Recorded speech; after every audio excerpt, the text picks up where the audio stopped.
कि वहां पर एक सुंदर लड़की बरसात में भीग रही थी। वो किसी अप्सरा की तरह मनमोहक थी। उसकी सुंदरता विक्की के सोए अरमानों को कुचल रही थी। वो लड़की नहीं, मानो स्वर्ग से उतरी कोई मनमोहिनी हो। ये कितना सुंदर नजारा है, दिल करता है देखता रहूं। विक्की उस लड़की को देखकर उसकी अनुपम सुंदरता से मोहित हो चुका था। उसके दिल में काम भावना घर करने लगी थी। विक्की एक पेड़ के पास खड़ा होकर उस लड़की को निहार रहा था कि तभी उस लड़की की नज़र विक्की पर पड़ी और वो विक्की के पास आई।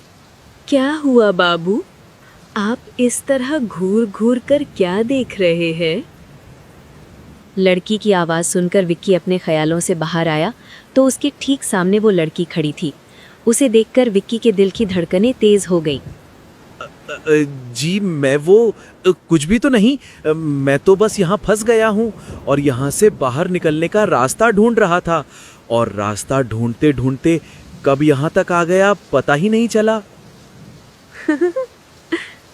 अरे बाबू, ये कोई आम जंगल नहीं है।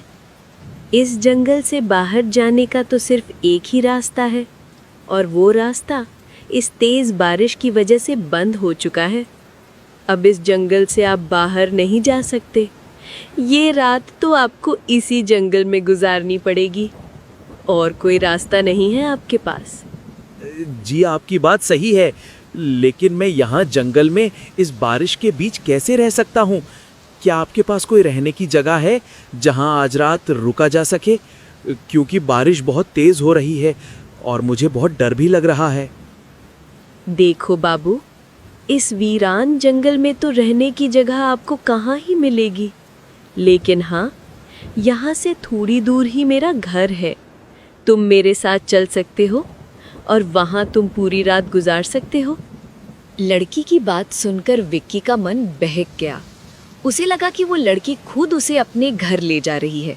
शायद वो उसे पसंद करने लगी हो। यही सोचकर विक्की ने उस लड़की से कहा, जी ठीक है, मैं आपके साथ चल सकता हूँ। इस तूफानी बरसात में बाहर रहने से बेहतर है कि मैं आपके साथ रुक जाऊं। विक्की की बात सुनकर लड़की ने हल्के से मुस्कुराया। तो ठीक है बाबू, आप मेरे पीछे पीछे आ जाओ, मैं आपको अपने घर ले चलती हूँ। लड़की की बात सुनकर विक्की उस लड़की के पीछे पीछे चलने लगा। थोड़ी ही देर में दोनों एक आलीशान और वीरान पड़ी हुई हवेली के सामने पहुंच गए। चलो बाबू, यही है मेरा घर। चलो अंदर चलते हैं, वरना बारिश में बीमार पड़ जाएंगे। उस वीरान पड़े जंगल में इतनी आलीशान हवेली देखकर विक्की चौंक जाता है, लेकिन उसे रात गुजारने के लिए एक जगह भी चाहिए थी, और ऊपर से वो उस लड़की की सुंदरता से इतना मोहित हो चुका था कि उसे कुछ समझ ही नहीं आ रहा था। सुनिए, आप बहुत खूबसूरत हैं। क्या मैं आपका नाम जान सकता हूँ प्लीज? विक्की बोल ही रहा था कि तभी पीछे से किसी की तेज आवाज आती है।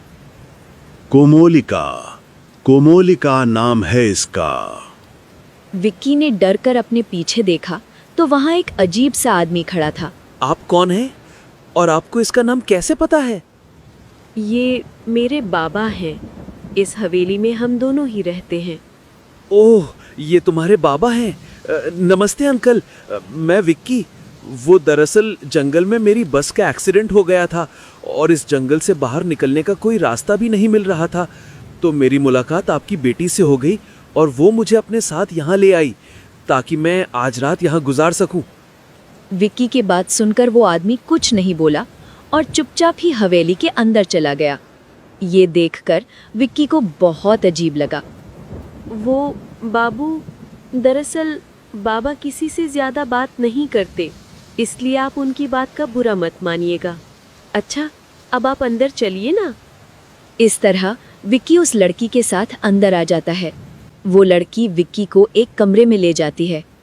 बाबूजी, आप यहाँ बैठकर आराम कीजिए, मैं आपके लिए कुछ खाने के लिए बनाकर ले आती हूँ। जी ठीक है।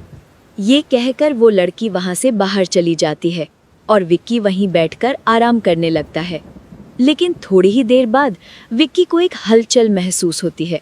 ये किसी के बात करने की आवाज़ें थीं। विक्की को थोड़ा अजीब लगता है और वो बाहर आकर देखता है तो वो लड़की अपने पिता से बात कर रही थी। मैंने जैसा प्लान किया था सब वैसा ही हो रहा है। अब मैं उसे खाना खिलाकर बेहोश कर दूंगी और फिर हम दोनों उसे छोटे छोटे टुकड़ों में काट कर खाएंगे। बड़ा मजा आएगा। आप बहुत तेज हैं मालकिन। आपने उस लड़के को अपनी बातों में कितनी जल्दी आसानी से लिया, और वो बेवकूफ अपनी जवानी के बहकावे में आकर समझा ही नहीं कि वो जिसकी सुंदरता पर दिल दे बैठा है वो कोई और नहीं बल्कि इस जंगल की सबसे शक्तिशाली पिशाचिनी है। अब बस भी करो, जाओ जाकर एक प्लेट खून का सूप बना कर ले आओ। अपने शहरी बाबू को भूख लगी होगी, मैं उन्हें अपने हाथ से सूप पिलाऊंगी।